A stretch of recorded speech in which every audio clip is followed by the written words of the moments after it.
Without further ado, good evening. It is Tuesday night, January 12th, 2016. First question I received was in regard to candlestick patterns, and the question was, do I ever or have I ever used candlestick patterns to enter and exit trades? I don't use candlestick patterns in the sense of head and shoulders or cup and handles, stuff like that.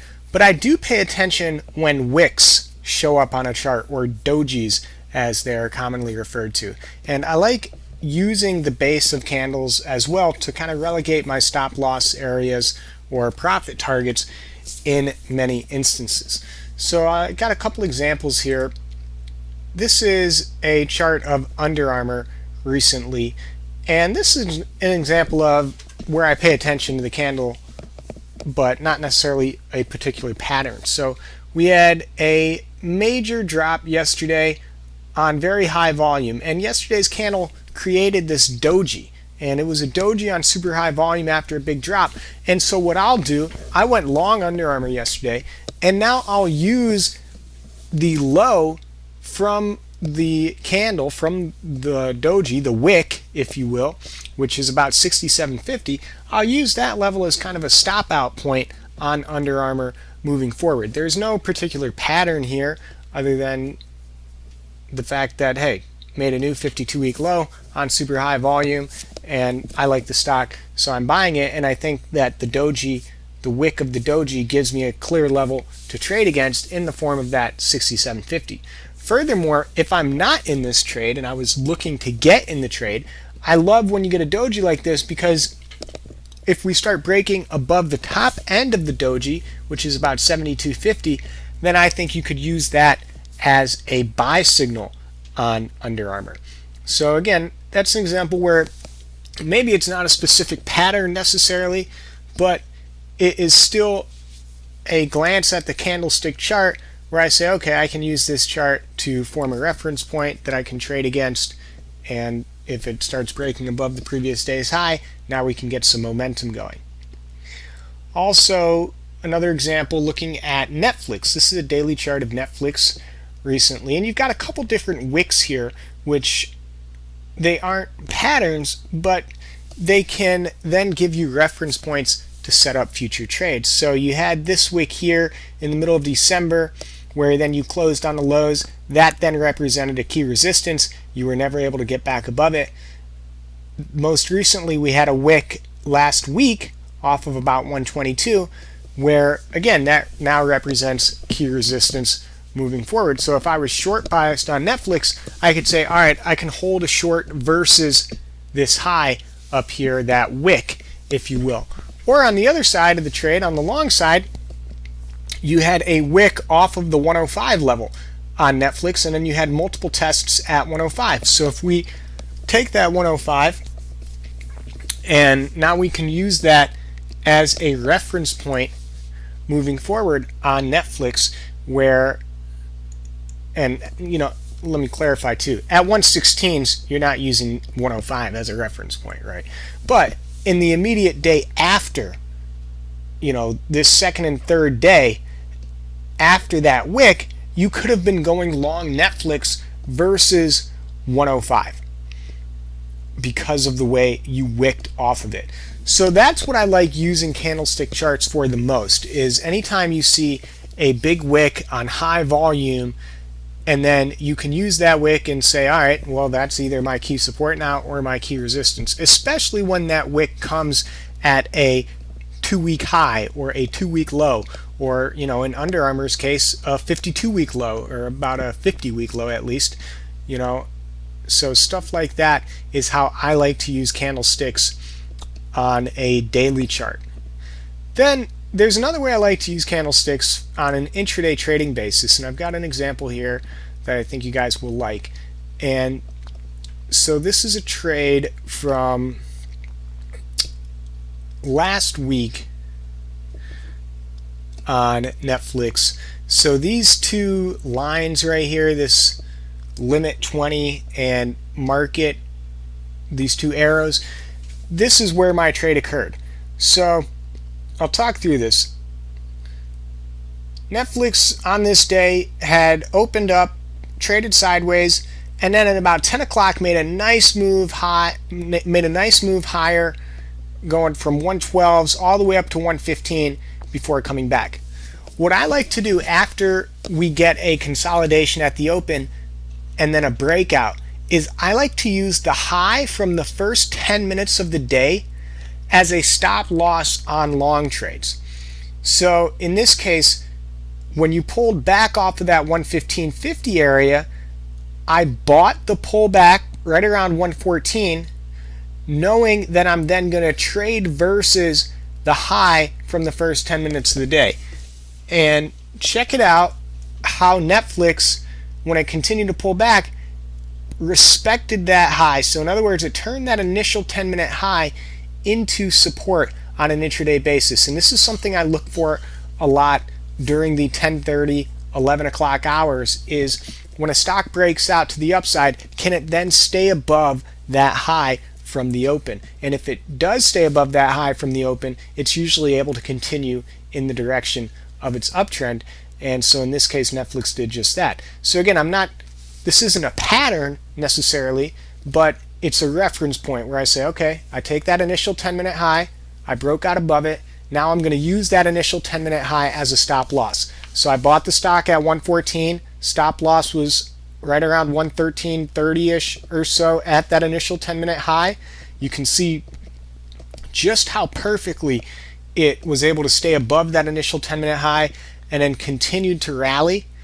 And then I exited into a new high a day. The high a day was about 115.80-ish or so, and it's just a simple sell into new highs type of trade. Again, where am I getting that target from? Well, I'm getting it from the candlestick action here at the new high a day previously, which was around 115.70s. I'm saying, all right, I'm going to sell that new high a day, and that was the trade. Now, breaking this down a little bit further here,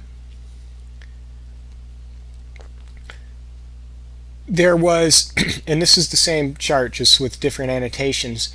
So originally my stop loss was at this initial 10-minute high, right? However, check out this little move right here that happens around 11:10, 11:15. So it's testing my stop, then it bounces, comes back down, and then starts bouncing again. So after this bounce, pullback, and then subsequent bounce, which results in a higher low, you can see this low is about 113.60 compared to this low at 113.30. After that happens, I then raise my stop loss and use the low of this candle, and this is a 3-minute chart. I use the low of this candle as a new stop loss on Netflix. So that's something that I prefer to do, is after I get a higher low post entry, now I can start using higher lows and start bumping up my stop loss, kind of like a trailing stop would work in the same way. Somebody's asking if since it's a 3-minute chart, you're talking about the first 3 candles or so, correct? Yeah, talking about the first 3 candles. But for me, honestly, what I do is at 9:40, I write down the high of the stock I'm trading, and then at 11 o'clock, I know that high. I'm pointing it out on the candles because it's easier to see, but in real time, the actual practice of it, I'm not going back and looking at the chart and picking out the exact 10-minute high. I'm more so using the numbers I have written down in my notes that I'm taking as the day is progressing along. But you are correct. If you were using the candles, you would take those first 3 minutes, or you could set your setting to a 5-minute chart and you would take the first 2 candles, or you could set it to a 10-minute chart and take the first 10 minutes, whatever you want to do. Sometimes also I can use the initial 15-minute high or 15-minute low. It doesn't matter a whole lot. The important thing is, do you see your reference point getting respected? So, and that's what I go on to say here, is more than identifying patterns, I like using candles to identify reference points, and I can then use those reference points as potential entry and exit points in the form of stop losses or targets. So that's my belief when it comes to candlesticks. So next question is a good one, and that is, as you've grown and developed your style, what would you say now is your biggest strength as a trader, and what have you done to improve and strengthen your weakness?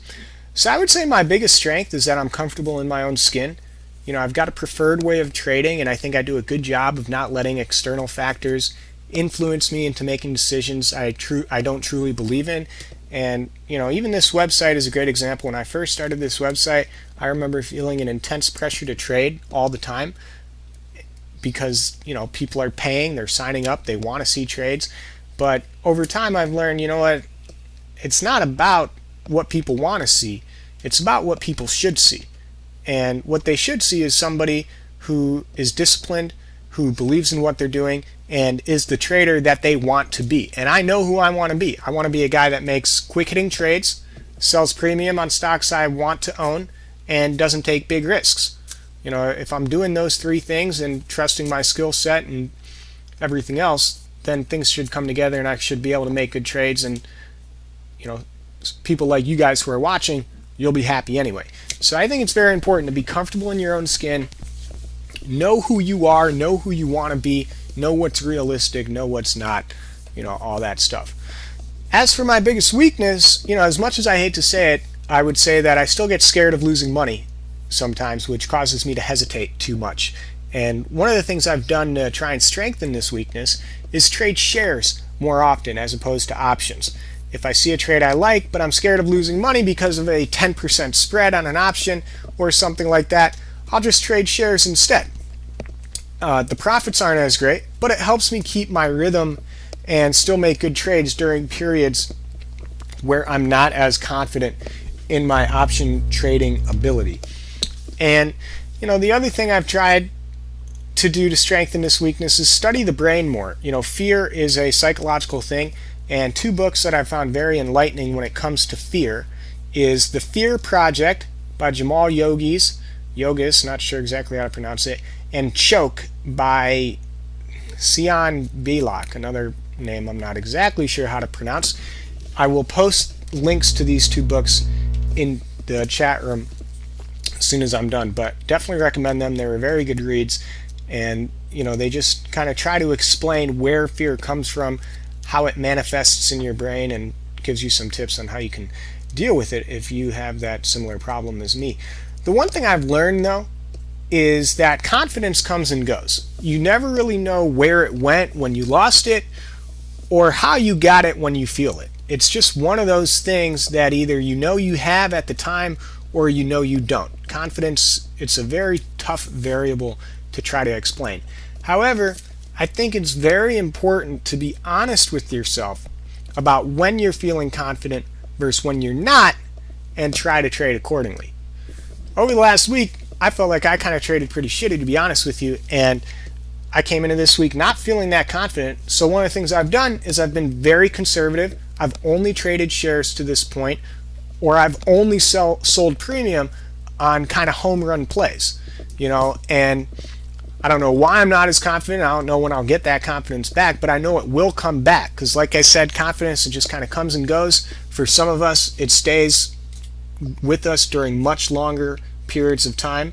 For some of us, it stays away from us for very long periods of time. But if you're not admitting to yourself where you're at on that confidence scale, then you're just kind of running around with your head cut off, searching for something that isn't there.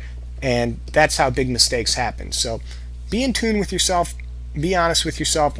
I think that's half the battle. These were the only two direct questions I got. I've got some chart requests to go over and some film to cover. Are there any follow-up questions to these points, though, before moving on?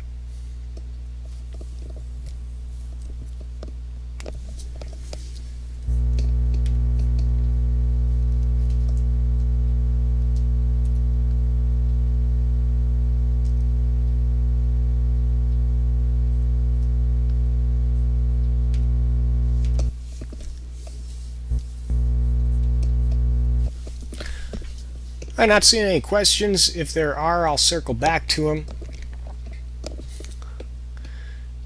I want to look at some charts now, and then we will wrap it up with some film study. So I've got 4 charts to go over here.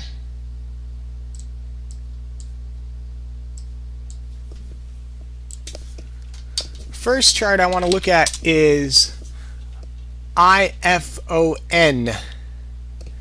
And first thing that comes to mind for me personally is that this is not a very pretty chart, and it's not a very liquid stock.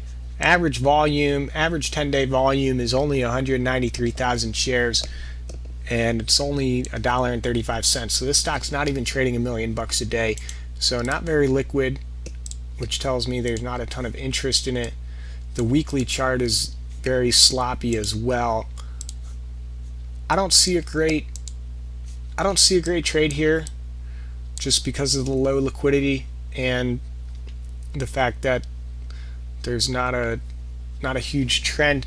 You can see for a long time between August and November, this stock traded between 105 and about 130 on incredibly low volume. So that's a pretty narrow channel to be trading with that type of volume. What I do notice though is that there's big moves on singular days. So for instance, if we just plot some vertical lines here,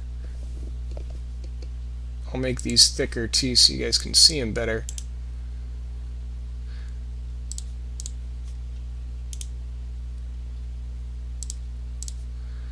So on these 2 days, what was in early August and early November, you had big moves.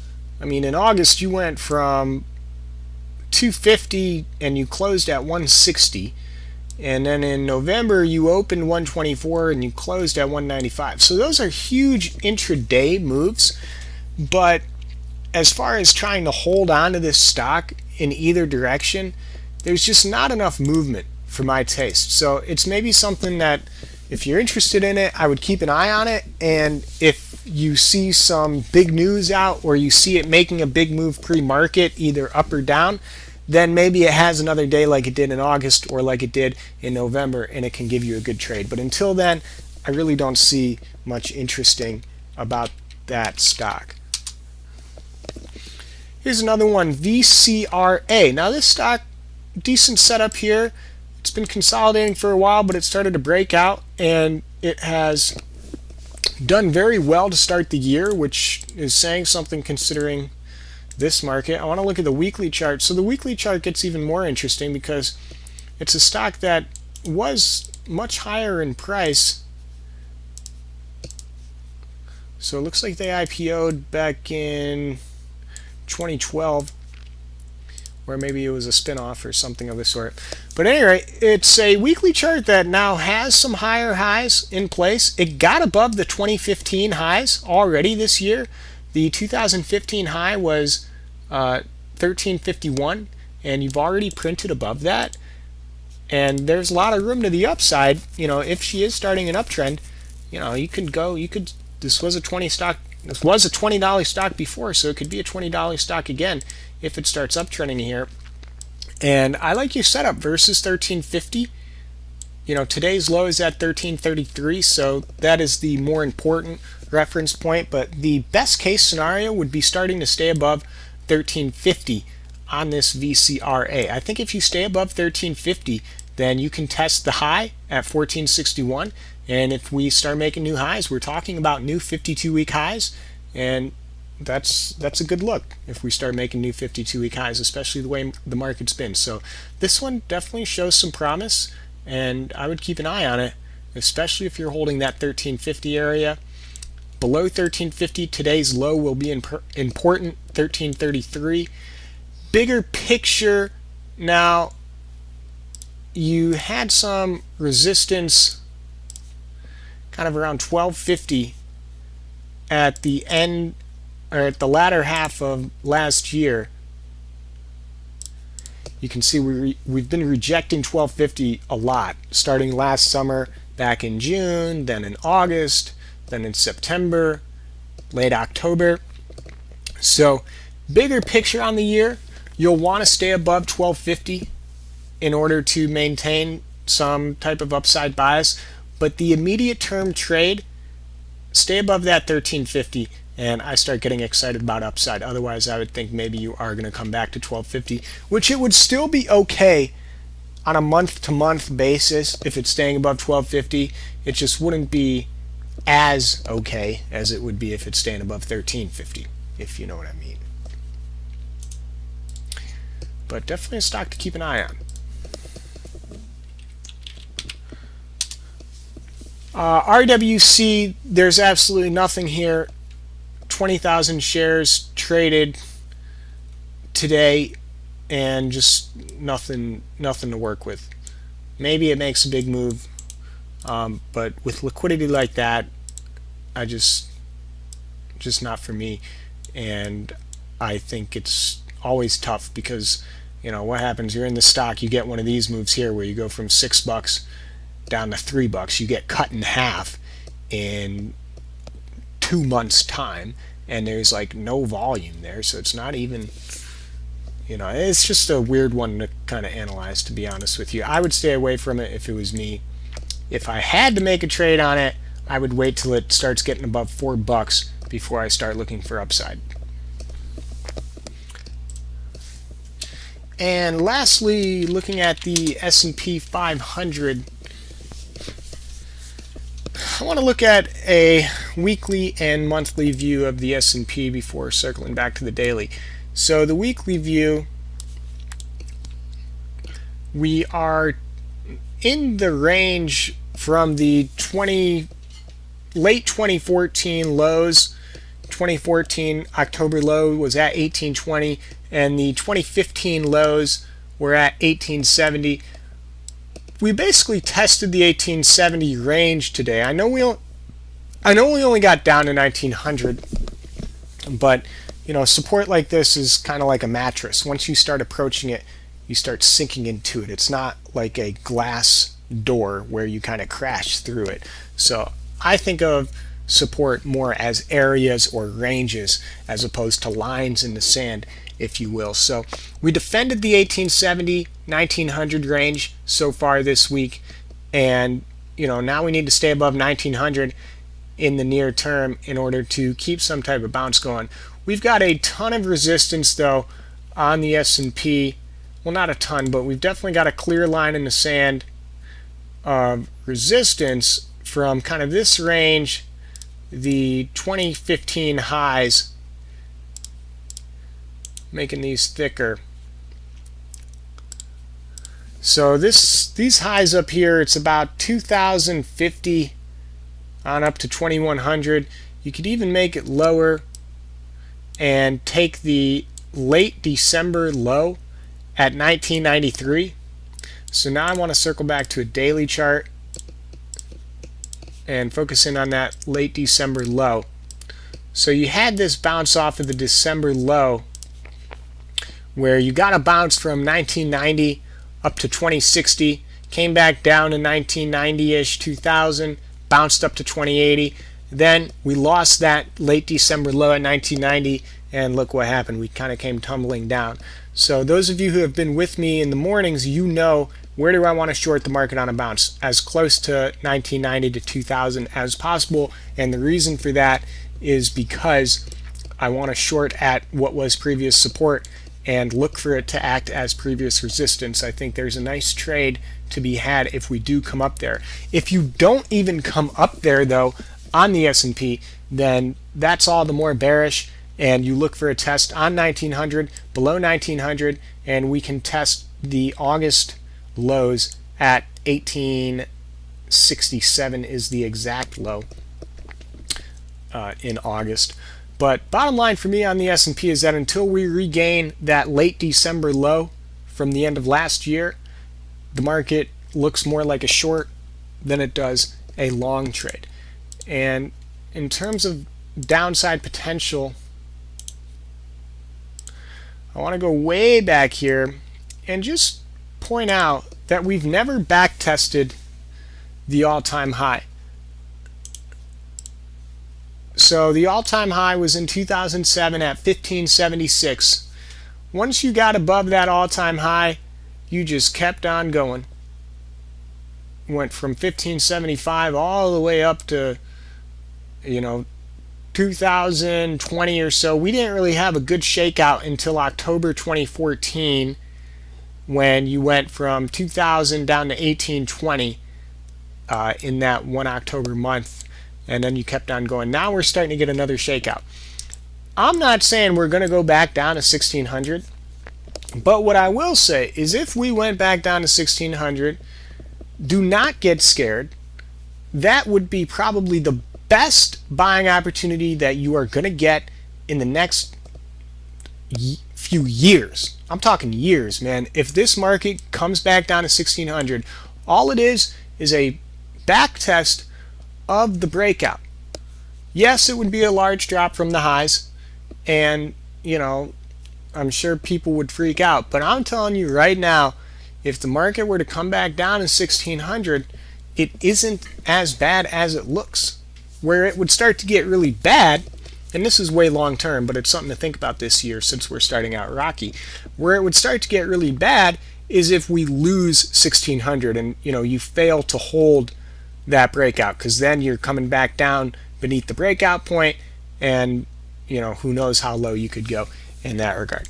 There's a long way to go before we get there, though. First things first, daily chart. We started a bounce today. We'll see how high the bounce can go. Today, 1947, that was our high from today. That's our first resistance mark. Get above that.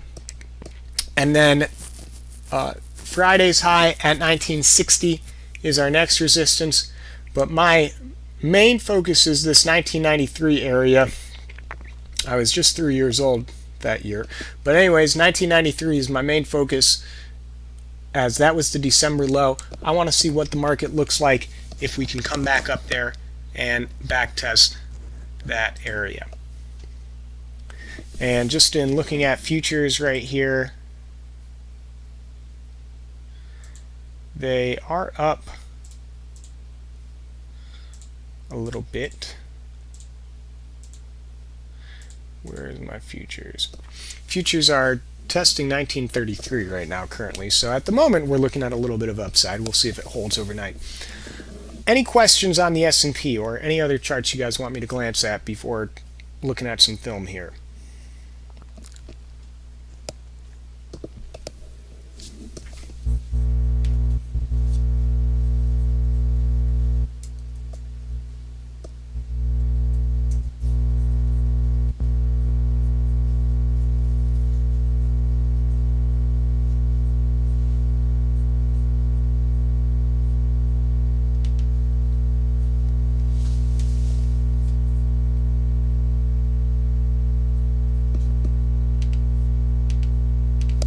Alright, not seeing any questions, so I'm gonna jump to the film session. You can see futures here, 1933 testing the afternoon high at about 1934 on the futures. We'll see if we can keep it going.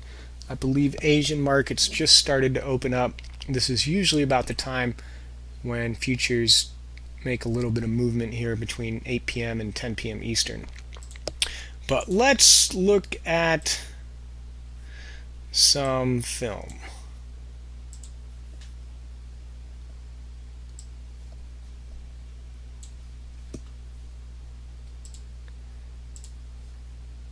So this is going to be footage from last Monday, January 8th. Sorry, last Monday, January 4th was the first trading day of the year. And what I want to show is how much ask pressure there was. I also want to show just an incredibly stupid trade that I tried to make on this day. And when I was watching it this weekend, I was annoyed with myself for it. But, as always, try to turn it into a learning experience. And I learned from it, so I want you guys to learn from it now too. So, to set this up, we're looking at Amazon, and I'm also going to look at a little bit of Tesla as well. You'll see me kind of jumping back and forth between the two of them. We had a huge gap down on Amazon. It closed on the day prior at 675. Next day we're opening 655. So anytime we get a 3% gap down like this, what can we say about the battle? The war that we're always talking about on level 2. Who's winning the war in this case, and then who will we be watching for to win the battle?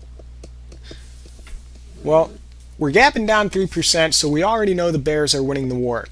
Now it's a matter of who starts winning the battle once the market opens up. So I'm just going to click play and comment on some of the things I'm seeing here on level 2 and what I should have been doing. And again, I make a poor trade here.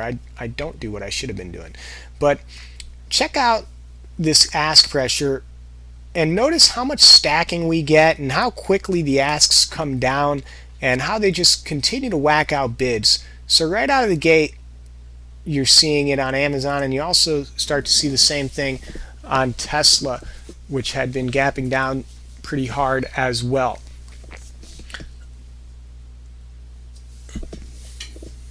You see that ask stack on Tesla, whacks out 31 bids, more ask stacking. Now the asks are coming below 31. Now I'm back to Amazon. Now when I moved away from Amazon, it was at 655. Now it's at 653s. And look at that pressure there, just tons of ask commitment. The bids try to bounce. You try to bounce right here, and this is where I start to make a bad trade. I place a bid to take some shares long because I'm looking for a bounce in the stock because it has started to bounce a little bit, but I lose sight of the fact that the bears are in charge. They're the ones that gap the stock down 3%. So it's smarter at this point, in my opinion, to be betting on the short trade, not the long trade. Where I wouldn't start betting on the long trade, when I would start betting on a long trade is if the stock started to make new highs. Amazon does not make new highs. It stays below its opening price, which is something we always talk about off of gap down. Does it stay below the opening price or not? And Tesla's doing the same thing. It gapped down 3% and it's having a real hard time moving above its opening price, which is always a tell on a stock. If you can't even get above that opening price off of gap down, and here's Amazon testing 656, which was where it opened, then you know there's a lot of weakness there. And you know there could be some follow-through downside potential. So I've filled my starter on Amazon.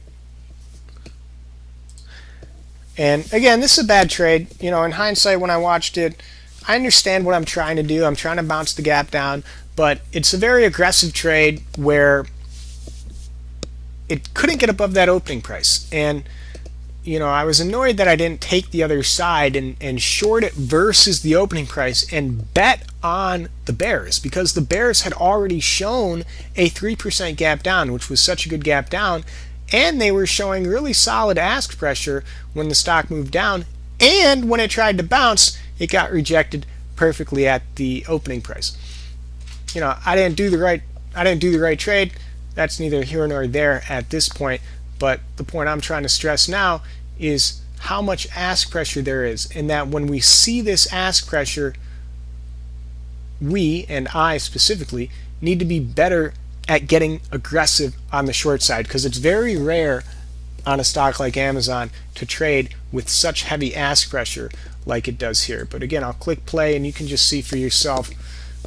Heavy down ticks, heavy stack at 54.96, and look at this down tick right here. It's going to go 54.95 right down to 54.39. You see that? That action right there tells you all you need to know about the direction of the stock. I'm just going to rewind it so we can see it again.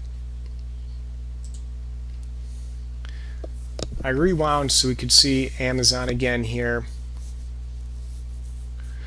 And I want you to pay attention when I go back to it, how we go from stacking at 54.96 to within the snap of a finger stacking at 54.39 and then stacking in the 53.90s. So here's the stack at 54.96, and check this out.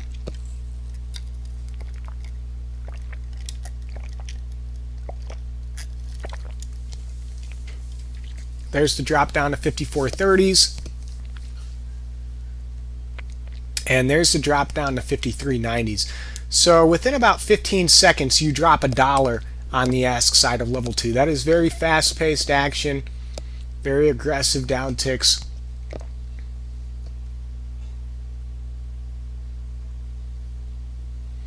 And it continues, to keep going down.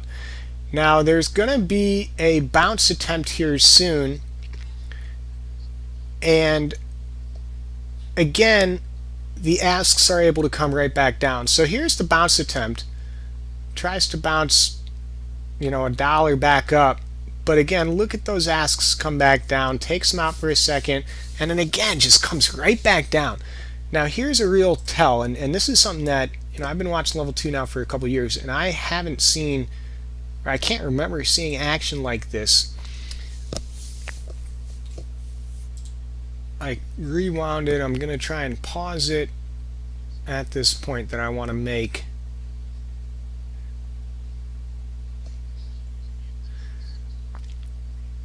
Okay, so asks are below 54. It's going to take the asks out. Okay, right here. It takes the asks back above 54, right? Check out our spread, guys. 53.08 on the bid, 54.21 on the ask. That is a very wide spread. That's $1.20 spread. So when this happens, the question is, who tightens up the spread? Does the spread tighten up because the asks come down closer to the bids? Does the spread tighten up because the bids come up closer to the asks? Or does the spread come up, tighten up because they kind of both uptick or downtick and they meet in the middle? Amazon, you're going to see the spread tighten up because the asks come closer to the bids. And what I haven't seen often is it doesn't just tighten up because these asks go from 54.21 down to 54 and then 53.80, 53.50. It tightens up because a whole bunch of asks show back up all of a sudden at 53.50. So in other words, we get about a 70-cent downtick by the ask side pretty instantly. Click play again so you'll see it here. You see that? Came down to 53.60, took them back up, and then boom, right back down. Check that out. I'll show it one more time. I think this is important. I rewound, so you'll see it again here over the next 60 seconds.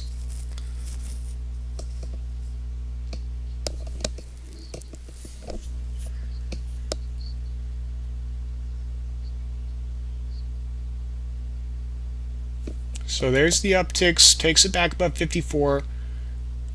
We're going to get one downtick, it takes them out again, and then a hard-ass downtick right back to 53.50. Look at that, just huge downticks right there. So, long story short, that action, first 5 minutes of the day, should have told me all I needed to know about the stock. I mean, it's so easy to see when you watch it back on film like this, but this is why we watch film, so that we can, get our eyes familiar to it. When you see action like that on the ask side, boy, is it a short trade. And if we fast forward later on, Amazon was at 652. Look where we're at now. 1 hour later, we're at 644. And another 40 minutes later, okay, I'm looking at Google. Let's try and find Amazon again.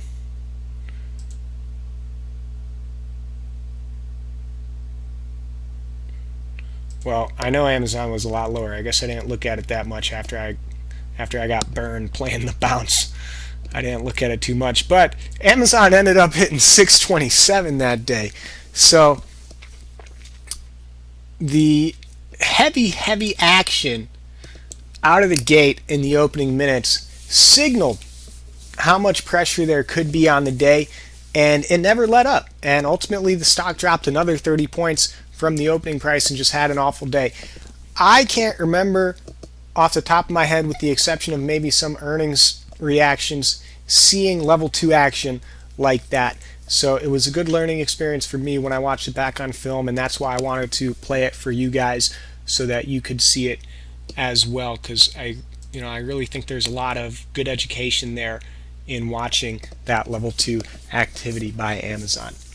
Any questions about that?